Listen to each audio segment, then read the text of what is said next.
Well, we are heading towards the end of this morning's broadcast, and we end off with a very, very inspiring and an encouraging initiative. And we are talking to the founder for Cycle to Ride, Jaco Kotze. And the reason why we are talking to Jaco is this is quite a wonderful initiative. For many of us who live in suburbs or take a drive, particularly over weekends, and you'll see all these cyclists riding through the suburbs, and we know that many a cycle tour, cycle event takes place. We know about the one in Cape as well, which is the most popular one as well, the Cape Argus cycle ride as well. But just how much of this has actually filtered down particularly to those who are not in the major metropolitan areas, perhaps looking at the rural areas, and just how much is cycling encouraged to children that come from a background of undeserved communities. And at the end of the day, we see, cycling huge, it's massive.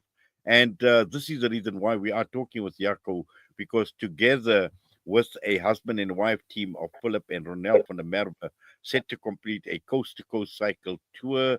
And we're talking of 2,000 kilometers. Jaco, good morning to you, sir. Welcome to the show.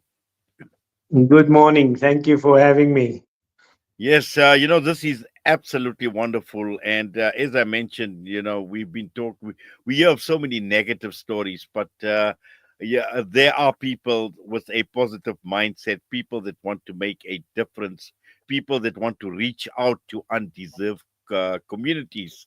And let's just talk a bit about the background to this concept and this initiative that yourself and the husband and wife duo of Philip and Ronel van der Merwe had actually embarked upon. Yes, thank you.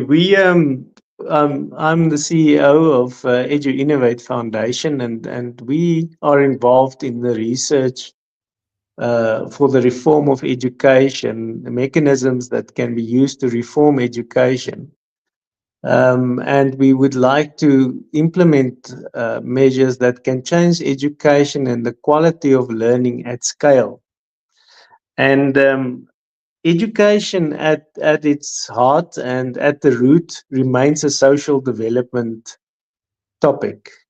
And yes, you need to ensure that your education and your academic system and processes are efficient in teaching, but education largely depends, or successful education largely depends on a well developed social development system as well. So social development precedes education and academic development. And we've been looking at elements. We very focused on first generation rider or learners, and that those are children who attend school, whose parents maybe didn't complete school or never attended school. And in terms of those demographics, these children have a picture of their future that is largely distorted. They don't have the belief system and very little encouragement that they can actually rise above their circumstances. At the same time, cycling is something that most children would love to do. It's an aspirational activity for most children.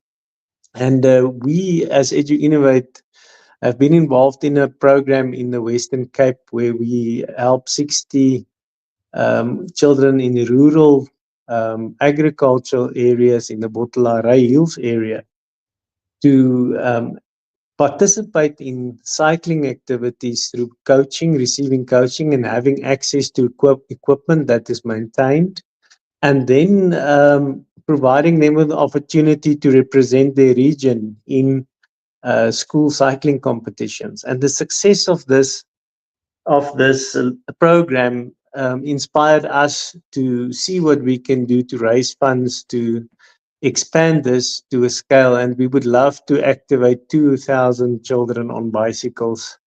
And that is why we decided that we will earn 2,000 kilometers by pedaling 2,000 kilometers and then invite the public and organizations to sponsor each kilometer that we have earned. And believe me, it was well earned. It was difficult.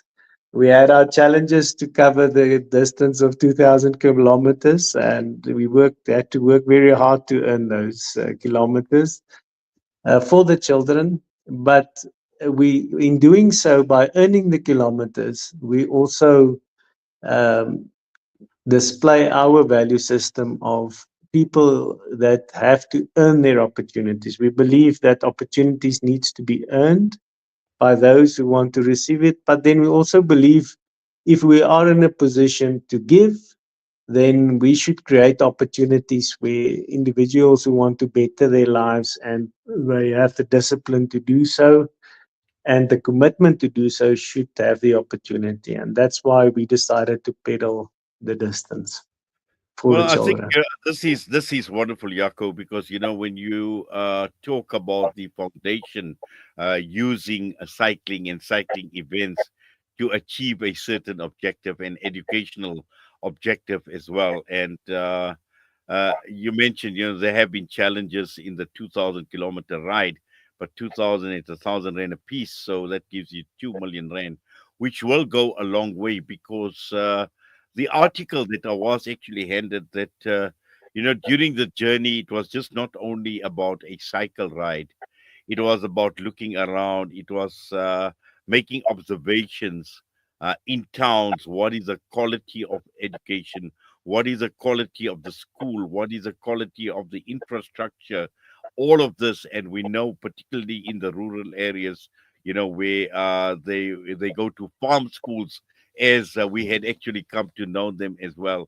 And if we see a deterioration of infrastructure in the metropolitan areas, can one imagine what it must be in the rural areas? Because it is out of sight, it is out of mind. Absolutely. With our findings or observations in summary, first thing that was interesting is that the towns where the schools are closed down or deteriorating, especially high schools, once the school is not functional anymore, the deterioration of the town follows immediately because the predominantly these towns are dependent on agriculture and the economy around agriculture. And once the farmers do not, need to bring their children to town, they do not own property in the town, they do not contribute through the social structures to the maintenance and the sustainability of infrastructure, the roads, and so forth. And you can immediately see. So, I think it's become folklore almost that if a high school is closed in a town, the community expects the town, to just deteriorate from there. So that was the first finding is how important quality education. Quality education is important for economic growth, but it's also important, to attract economy to local communities. So we need to make sure we can provide it as widely as possible. And then secondly, what we found is that although the agriculture and commerce in these rural areas thrive and develop and innovate and grow, they import skills from elsewhere because they find the local labor to be unskilled, which again refers to issue around education and development. And also, the money that's earned or the economy that's generated through their produce, they do not spend locally in the local community. That money is spent, in the cities or elsewhere where their children are going, and that extracts cash flow from the local economy and also the opportunity to create work opportunities for lower demographics. So we just see the divide between the very poor and the very rich, becoming more and more prominent because of, this is one factor that contributes. And I think one should be concerned that this model can be extrapolated nationally later on to our urban areas if that is the trend that we can see in the Yes. economically sensitive areas. Jaco, this whole concept of a bicycle league, can you just expand a bit more? Yes, so the bicycles you see there, these BMX bicycles, um, we we found the bicycles actually donated by another non-profit organization to schools in this Bottalaray Hills area 3 years ago. Because there is no formal program for cycling, we put the bicycles together, got someone with mechanical skills to do that for us, and then we paid for the coach by the name of Jaco, who's a South African champion cyclist. He participated in the world tours, the Tour de France and the Giro d'Italia. And Jaco wanted to give back to the community, and he went to these. He's still going to these schools every day of the week.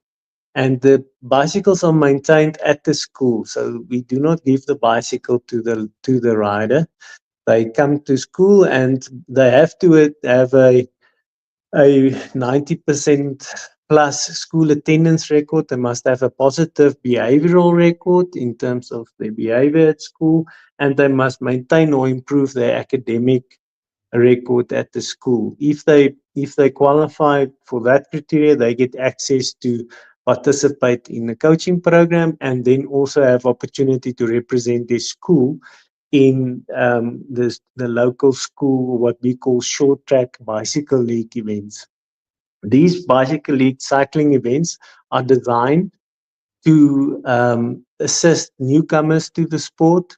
It is not as intimidating as the official school cycling league, and it's also designed, to level the playing field. So, in order for riders with more expensive bicycles to not have such a great advantage above those who just started riding. Now, the Bicycle League will be the beneficiary for this fundraising, and the Bicycle League will then invest in local cycling academies who will then collaborate with schools in the area to activate these leagues in the local community. So focus is on developing local racing, but then to link the outcomes of that local racing league, the best team will then progress to a regional and a divisional competition representing their area. And I can maybe just add that this model has been tested now for the last 2-3 years, and the young riders who participate in the bicycle league for the Bottalaray Hills area, according to their teachers and educators, it has had a positive effect on their self-esteem and confidence and their participation in class, in their education. So we know that the program can deliver it delivered more than we actually expected in terms of social development for the children, and we want to expand that now to 2,000 more children in South Africa. Well, that's wonderful to hear. Obviously, you tried and tested, and it's succeeding from what you've just described, Jaco. Just finally, from a fundraising perspective, how has it gone?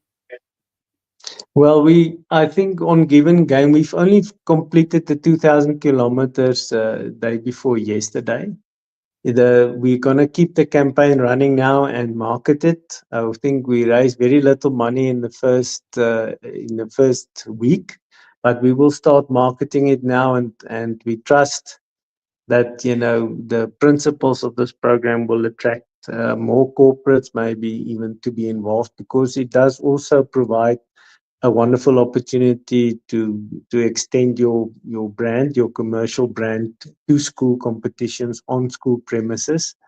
So if that is a market, something that your brand or your company is interested to do in terms of the community involvement, there's a wonderful opportunity. So we are taking hands with Save Our Children South Africa. We are collaborating with them. They would like to activate cycling leagues in Polokwane and in Limpopo. and we've started activating leagues in the Western Cape. So, but have a look at our Give and Gain at our social media site, please. The Give and Gain link is there.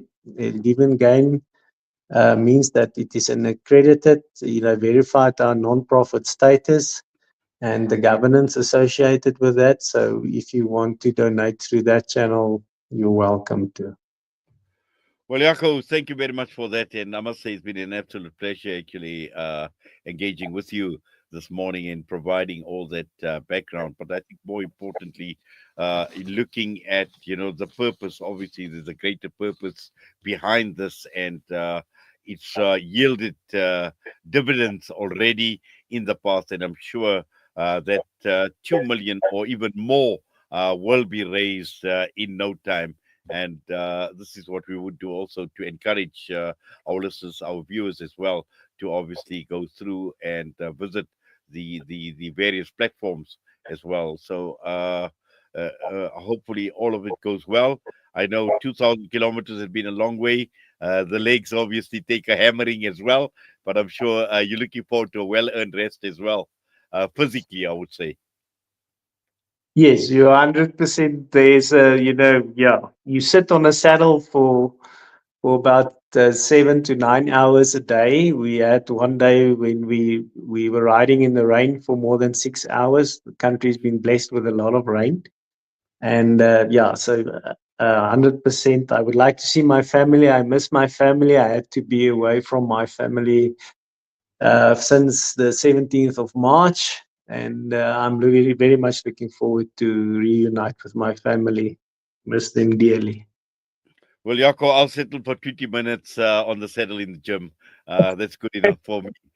But once Thank again, you. thank you very much and for your time as well, and all the best to you, sir. And once again, congratulations on reaching the milestone of the 2,000 kilometers. And obviously, we want to congratulate you a lot more when you reach that magic 2 million mark. Thank you very much, and I appreciate your time and the opportunity that you've granted us. And may you also be blessed in what you are doing and for the communities. And let's build South Africa into the nation it can be. Absolutely. All the best to you. And once again, stay blessed. Take care.